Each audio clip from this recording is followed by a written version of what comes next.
Hi. Don't know how well you can see me.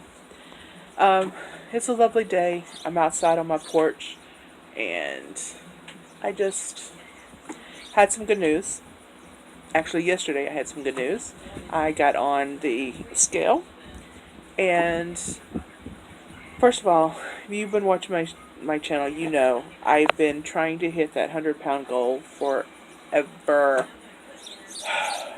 Like the beginning of August, not August, April, I had set my goal, my mini goal, because I've got like a way bigger goal than that. But my mini goal at 100-pound loss, April. And I have been doing good. I have been losing steadily about 3 pounds a week. And going that way, I should have hit that goal at my birthday, which was the first part of May. But it's like the moment that my brain realized that I was so close to that goal, my body goes, nope. And all of April, I basically stalled. I was stuck at the same spot. I would lose and I'd come back to lose, gain. And I couldn't get past a certain point. So then I did the beef and butter. And that got me over that stall. And I started losing again. But it was so small increments. I mean, it'd be like 0.2, or it'd be a pound, and then it'd back down to 0.2, and I could see that 100-pound goal. It was just, you could, you see where you need to go, and you reach, if you just could reach out for it, stand on your tiptoes, you could touch it. Only, my body was going, no, and so I was reaching for it like this, and crawling on my belly with my fingertips toward it. And the goal that seemed like it was only just a couple of feet away suddenly seemed like it was a couple of miles away. And so, last time I got on the scales, I'd lost 2 pounds, but I was still a pound away from that 100-pound goal. I was like, banging my head against the wall because I just wanted to get past that. It's like I couldn't get past that. And so last week I really thought I gained. And I'll tell you why I thought I gained. But got on the scales last night. And I just, like I said, pretty sure I had gained. I stepped on it and then I saw I had not only hit that 100 pounds, but I went past that 100 pounds. And it was like a relief. It was like, I'd been carrying the 100 pounds and it was off my shoulders. And I wanted to cry because I tried so hard to get past that. And then my mom tells me that my dad would have been proud of me. And I started tearing up. I almost just basically bawled, started bawling. But it was a very emotional night. So, as of last night, when I stepped on the scales, I had lost 102 pounds. So, yeah, I was very, very excited about that. So, why did I think that I had gained? Well, if you've been watching, you know that me and my mom have started making jams and jellies, and then I make, she makes the jams and jellies, and I make cookies and things so that we can sell at the farmer's market. Well, there's this one recipe, and when I was a kid, my mom used to make these things called, we call them chewies. And it's like a blondie, I guess. Though back then I didn't know what a blondie is, but it's made from brown sugar and pecans, and it's in these bars, and they're dense and chewy. And I mean, not chewy like caramel, but just very dense. It reminds me of, and this is probably how it started. Like somebody had tried to make something, and it failed. But it failed in a way that it was delicious, and it became a family favorite. That's what these remind me of, because it looks like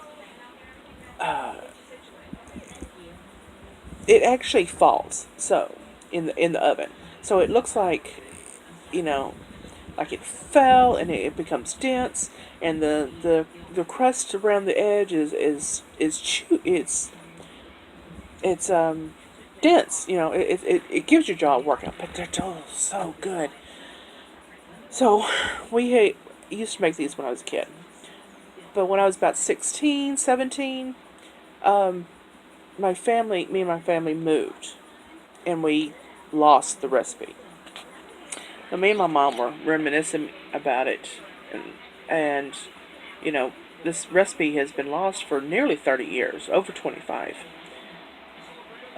Well, yeah, about 29 years, because a friend of mine just had her 29th wedding anniversary, and she got married just a few months before we moved. So, yeah. So, this recipe has been missing for 29 years. And me and my mom were talking here a couple of weeks ago about that recipe and how we wish we had it, because we'd like to sell it at the farmer's market. And, you know, didn't have it, couldn't find it on the internet. And then one day we were looking for her recipe for snickerdoodles. And she pulled out this Ziploc bag that had all these folded recipes in it, but it also had a recipe book in it. I was like, let me see that recipe book. So I was looking for, cookie recipes. And I was flipping through it, and I see this one that's circled. And I got to looking at it, and I go, here it is. This recipe that we had lost 29 years ago was in that book. Circled. The only recipe circled in that book. And so, of course, had to make it. So made it one Saturday for a fundraiser that we had for our Tops chapter. And, it was good.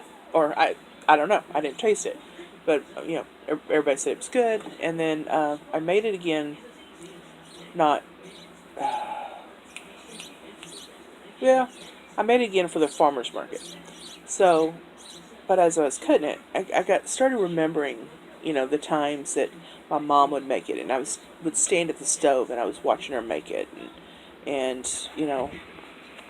my dad loving it, and just the memories that was associated with that. And so I made a choice, and I got me a piece, and I ate it, and I enjoyed it. And then afterwards, I felt like I was bloated and just... I was thinking the other night, is this how I felt all the other times before I started keto? Because this is things that, I would have eaten. I would have eaten the carbs and the flours and the sugar. Did I feel like that all the time and just not realize it because I felt like that all the time? It was eye-opening, really. Now, do I regret that I had that? No, I don't. I don't call it cheating, because I guess you could call it cheating, but I made a choice. I made an informed choice. I knew what I was going to eat, and I went ahead and ate it. Of course, my worry was that it would trigger me and want to eat everything else, but it didn't. It didn't trigger me. And I enjoyed it,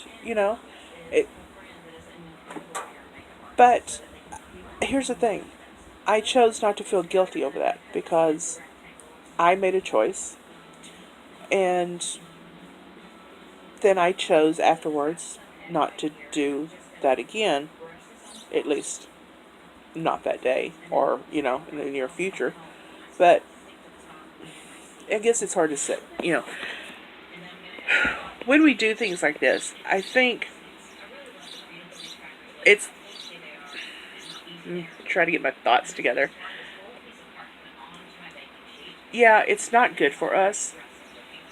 And what we tend to do is feel guilty.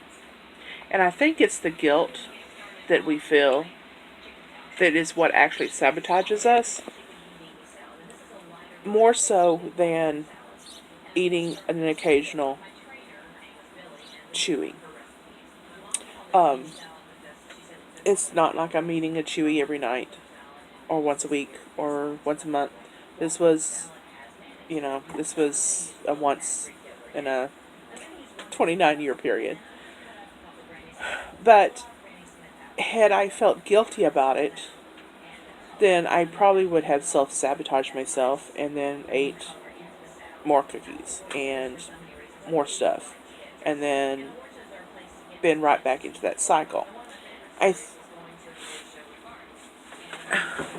I think that when we do something like this, when we break our diet, that if we just accept that, okay, I did this, it was a choice, then we can move on instead of feeling guilty, which only exasperates the situation. That's what I'm trying to say. And I think that that's more of a healthy way of eating. No, that's not right. I think that's more of a healthy mindset than for us to, guilt ourselves into what we had when, it was just a cookie. It wasn't a whole plate of cookies. And guilt can go from being one cookie. Guilt can cause us from having one cookie to the whole plate of cookies. And instead of, if we just accept what we did, move on, continue the way our healthy habits are, then I think that we can actually learn to live in society without actually. Honey. Hang on, my mom's calling the dogs. Funny. Anyway, I don't know. It's more my rambling. But anyway, that's why I thought I gained. So when I stepped on the scales and saw that I lost, I was like over the moon.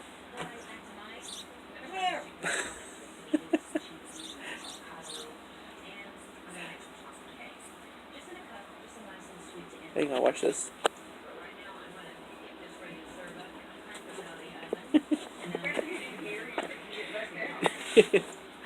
Anyway, so yeah, I I had some revelations and